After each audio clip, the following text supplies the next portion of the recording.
Hello there and welcome to another live chapter reading for Itsy Bitsy Book Bits. Today I shall be reading from Goddess of Everything by DeBlassie III.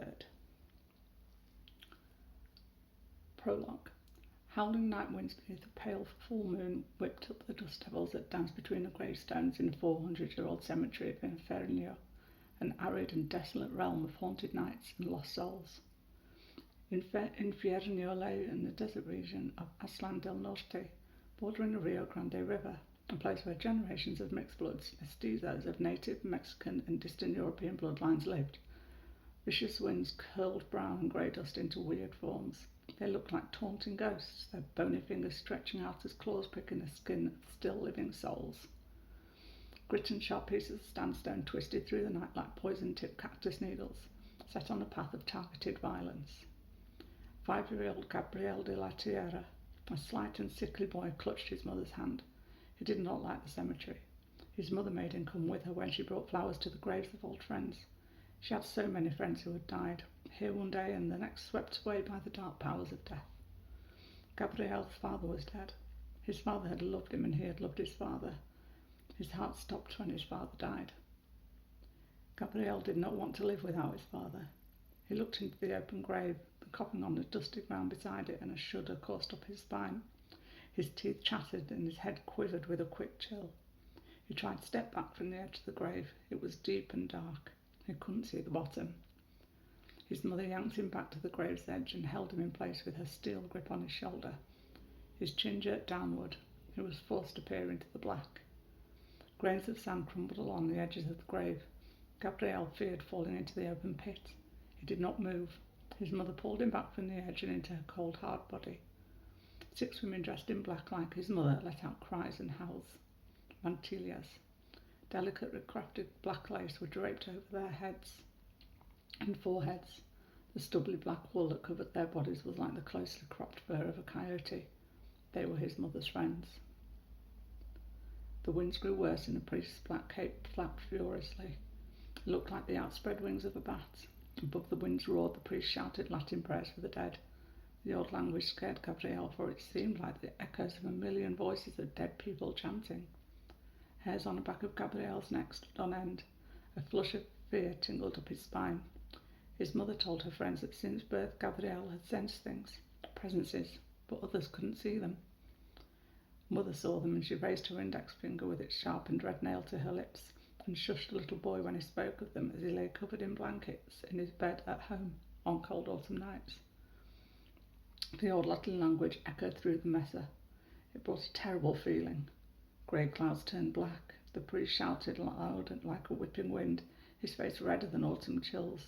Chilies hanging from the twine, ristras, their long strands like blood on a tightly wound rope, dripping slowly to the ground. Black cape stretching outward, the old priest stood as tall as a pine tree and scary as the swirling storm clouds. Cottonwood trees bent twisted branches downward like skeleton fingers. They almost touched Gabriél's head. He jerked back, afraid of the gnarly limbs. They could hurt like his mother's fingers did when they clung and dug into his back and along his neck. Desperate, his eyes wide with horror, he wanted to move away from the spindly fingers of the tree. He knew they came alive on scary and stormy days. Everything in him wanted to run, but his mother's hand squeezed his neck and forced him in place. The eerie nighttime and harsh cold made him close his eyes. He wanted to drift away in his mind. He tried to pretend he was home in bed, warm and safe, and he tried to pretend that his father hadn't died. Tears welled. He held them back. They clogged upon the inside. His ribs hurt from the pressure. Pinpricks tingled through his stomach and across the lining of his lungs and the insides of his throat. No tears came. They wouldn't come. They feared his mother. Gabriél couldn't cry.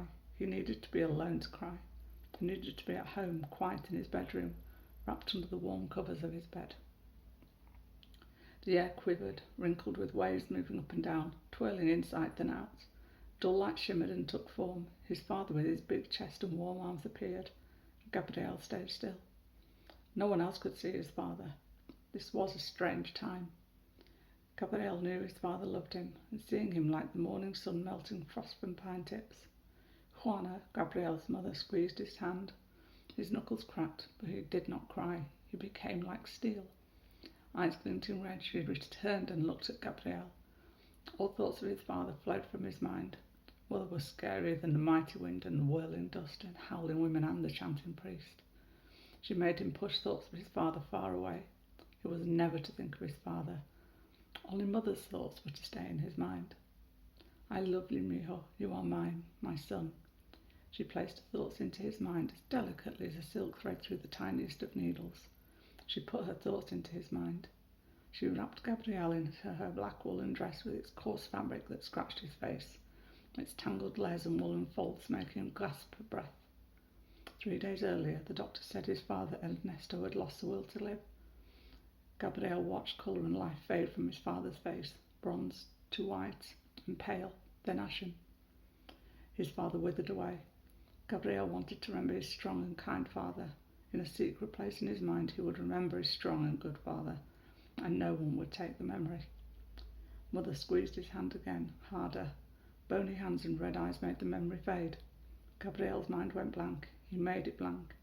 His mind was white, space cold as a snowstorm in Aztlan del Norte. Te quiero mucho, mijo, te quiero mucho. Mother smiled and nodded. I love you, my son. I love you. Again and again she forced her thoughts into his mind. Her thought messages made Gabriél tighten up so hard his muscles hurt. His neck felt like jabs of pain, like little needles poking through his skin. His stomach twisted and curled with pinpricks round and round and round until he felt sick, nauseated. His jaws ached from the strain of holding back the taste of bile as it rose up to his throat and coated his tongue. Gabriél closed his eyes. Mother loves me. It's all right. Mother loves me. He had to say this in his mind or else Mother would know. He had to survive. Within his heart his father's presence stirred and spoke. I am with you and will appear in many ways, in many forms during your life to instruct and guide. Listen and follow. Dust slapped Gabriél's cheeks like angry demons. There was a flash of light, no more than a wink. It happened again, brighter and strong. To his side, a man cloaked in light knelt next to him and touched his shoulder. I will come in many ways, in many forms, to instruct and guide. Gabriél had the sight, saw into the spirit world, his mother said. At home, when she noticed his guest, she was troubled. He could tell by her furrowed brow. Her friends who gathered with her in the family kitchen nodded when she spoke of it. They said he would be a dangerous boy to raise, strong-willed. He had to be broken early, they said, as they had done with their sons. Mother was the head of a group called Las Mujeres de Dios, the women of the Almighty. Mother Juana, as their leader, must set an example by disciplining her son. They spoke in Spanish because they thought Gabriél did not understand. Gabriél, tucked up in his bedroom, his door slightly ajar, heard their mean words. He followed their Spanish. Mother Juana spoke and the women wailed their prayers in Spanish, and Gabriél understood. He saw her cruel smile. In his mind he saw his mother's nature because he had the mystic sight, the third eye between his brow point that his mother would touch and quickly draw away from, her hand trembling. Gabriél had the sight, and others besides Mother did not know what he saw, did not know that he saw into how things were. He would shake someone's hand and an image would come. He would see an animal, bad or good, and it told him about the person. He had dreams, and what he dreamt would happen the next day. He sensed that something was good or bad, and smells would come, roses, or incense, or skunks, or sewage. He often saw the screeching face of his mother, a black coyote howling and drooling and foaming at the mouth. Gabriél's closed off the sight of the black coyote and made it go far away. I hope you enjoyed this chapter reading and that you'll go check out the book. Thanks very much for watching. Bye-bye.